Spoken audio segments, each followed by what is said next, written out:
আজকে কিন্তু আমি একদম ছোট ইলিশ রান্না করব, আর এই ইলিশ রান্না করব আমি মিষ্টি কুমড়া দিয়ে। এইভাবে রান্না করলে খেতে হয় কিন্তু বন্ধুরা দুর্দান্ত মজার। আজকে কিন্তু আমাদের বাজার থেকে এই ছোট ইলিশ এনেছে, আর ইলিশগুলোকে কেটে আমি বেশ ভালো করে ধুয়ে নিয়েছি। আর এনেছে একটা মিষ্টি কুমড়া। আমার বর মশাই কিন্তু এই কুমড়াটাকে অনেক সুন্দর করে, বন্ধুরা তোমরা দেখতে পারছো, কেটে দিয়েছে। আর কুমড়াটা এতটা পরিমাণে পাকা আর এতটা পরিমাণে মিষ্টি, তরকারিটা কিন্তু বন্ধুরা অসম্ভব মজার হয়েছে। যদি কখনো এইভাবে না খেয়ে থাকো, একবার হলো তোমরা খেয়ে দেখবে, খেতে হয় কিন্তু দুর্দান্ত মজার। আর মিষ্টি কুমড়া কাটাটা কেমন হয়েছে অবশ্যই কমেন্ট বক্সে জানাবে। পাকা মিষ্টি কুমড়া কিন্তু এইরকম লাল টকটকে হয়, আর এই বিচিগুলো ভাজি কিন্তু খেতে হয় দুর্দান্ত মজার। এখানে কিন্তু আমি কুমড়োগুলোকে পাতলা পাতলা করে কেটে নিয়েছি। চলে যাব চুলায়, কড়াইতে আমি দিয়ে দিব পরিমাণ মতো সরিষার তেল। আমি কিন্তু সরিষার তেল দিয়ে রান্না করব। তেলটা আমার গরম হয়ে গেছে, এখন একে একে মাছগুলো আমি ভেজে নিব। আপনারা চাইলে এই মাছগুলো কাঁচাও রান্না করতে পারেন, তাতে কোনো অসুবিধা নেই। আমি মাছগুলোকে এইভাবে উল্টে পাল্টে হালকা একটু ভেজে নামিয়ে নেব।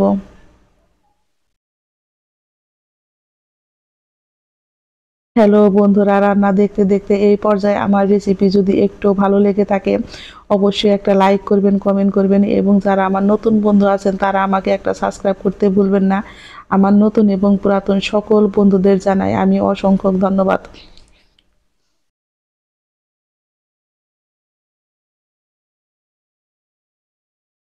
আমার মাছগুলো কিন্তু ভাজা হয়ে গেছে, আমি এখন চুলাই থেকে এগুলোকে নামিয়ে নেব।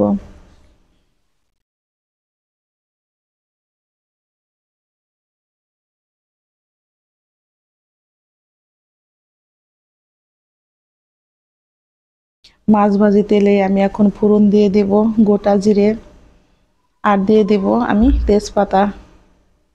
ফোড়নটাকে কিন্তু আমি খুব সুন্দর করে রেডি করে নিব। ফোড়নটা আমার রেডি হয়ে গেছে, এখন আমি দিয়ে দিব মিডিয়াম সাইজের একটা আলু। আলুটাকে কিন্তু আমি খুব সুন্দর করে টুকরো করে কেটে নিয়েছি। এখন আলুগুলোকেও কিন্তু আমি খুব ভালো করে ভেজে নিব। আলুগুলোও কিন্তু আমার খুব সুন্দর করে ভাজা হয়ে গেছে, এখন আমি দিয়ে দেব কেটে ধুয়ে রাখা মিষ্টি কুমড়া। বন্ধুরা যারা কখনো এইভাবে ছোট ইলিশ দিয়ে কখনো মিষ্টি কুমড়া রান্না করে খাননি, একবার হলেও খেয়ে দেখবেন, খেতে হয় কিন্তু দুর্দান্ত মজার। আমি কুমড়াগুলোকে কিন্তু এইভাবে 2 থেকে 3 মিনিট একটু ভেজে নিয়েছি। এখন দিয়েছি আমি বেশ কিছুটা পরিমাণে কাঁচামরিচ চেরা। ঝালটা আপনারা আপনাদের পছন্দ অনুযায়ী খাবেন, কারণ কেউ একটু বেশি ঝাল খেতে পছন্দ করেন, আবার কেউ কম। এখন আমি ঢাকনা দিয়ে ঢেকে এইভাবে 3 থেকে 4 মিনিট রান্না করে নিব। আমি ঢাকনাটি তুলে আবারও মিষ্টি কুমড়াগুলোকে কিন্তু খুব সুন্দর করে একটু ভেজে নিব। এই কুমড়াগুলো যতটা পরিমাণে ভাজা হয় এই কুমড়ার তরকারিটা কিন্তু খেতে ততটাই পরিমাণে মজার হয়। এখন আমি এর মধ্যে দিয়ে দিব হাফ চামচ পরিমাণে লবণ, হাফ চামচেরও কম হলুদের গুঁড়া, হাফ চামচেরও কম মরিচের গুঁড়া, আর দিয়ে দেবো আমি হাফ চামচ পরিমাণে ধনিয়ার গুঁড়া। লাউয়ের তরকারিতে কিন্তু খুব বেশি মশলা লাগে না, হালকা মশলা দিয়ে রান্না করলেই কিন্তু খেতে হয় দুর্দান্ত মজার। আজকে কিন্তু আমি পেঁয়াজ দিয়ে রান্না করব না, আজকে আমি পেঁয়াজ রসুন ছাড়া এই তরকারিটাই রান্না করব। অল্প পরিমাণে জল দিয়ে আমি কিন্তু এগুলোকে খুব সুন্দর করে কষিয়ে নিয়েছি। এখন আমি তরকারিতে দিয়ে দিব পরিমাণ মতো ঝোল। ঝোলটা আপনারা আপনাদের পছন্দ অনুযায়ী খাবেন, কে কতটুকু পরিমাণে ঝোল রাখবেন। আলু আর মিষ্টি কুমড়া কিন্তু আমার 90% সিদ্ধ হয়ে গেছে, সেই জন্য আমি ঝোলের পরিমাণটা একটু কমই দিব। এখন আমি চুলার আঁচটাকে বাড়িয়ে এইভাবে 5 মিনিট রান্না করে নিব। বন্ধুরা তরকারিতে কিন্তু আমার বলক চলে এসেছে, দেখতেই পাচ্ছেন।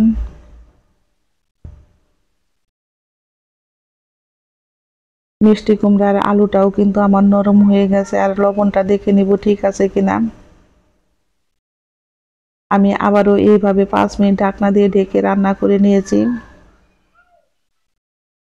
কারণ মাছ দিয়ে আমি খুব বেশি দেরি করব না। আমার তরকারিটা কিন্তু এখন একদম রেডি হয়ে গেছে, বন্ধুরা দেখতেই পারছেন।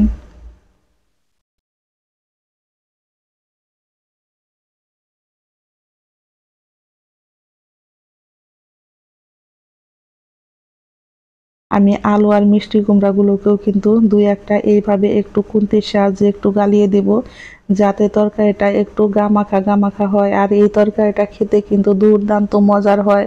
এখন আমি দিয়ে দিব ভেজে রাখা মাছগুলো। মাছগুলো দিয়ে কিন্তু খুব বেশি নাড়াচাড়া করবেন না, হালকা একটু নাড়াচাড়া করবেন, কারণ মাছগুলো কিন্তু এমনিতেই নরম। এখন আমি এর মধ্যে দিয়ে দিব হাফ চামচ পরিমাণে ভাজা জিরার গুঁড়ো। এইভাবে রান্না করলে বন্ধুরা গরম ভাতের সাথে আর কিছুই কিন্তু লাগে না, খেতে হয় কিন্তু দুর্দান্ত মজার। একবার এইভাবে রান্না করে খেয়ে অবশ্যই কমেন্ট বক্সে আমাকে জানাবেন কেমন হয়েছে।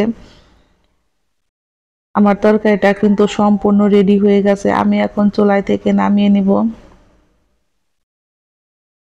ঝটপট তৈরি হয়ে গেল আমার মিষ্টি কুমড়া দিয়ে ছোট ইলিশ মাছ রান্না।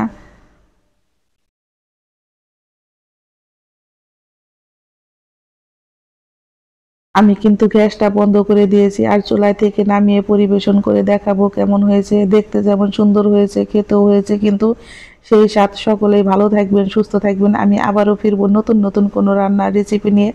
ঝটপট তৈরি হয়ে গেল আমার আলু মিষ্টি কুমড়া দিয়ে ছোট ইলিশ মাছ রান্না। ধন্যবাদ সবাইকে।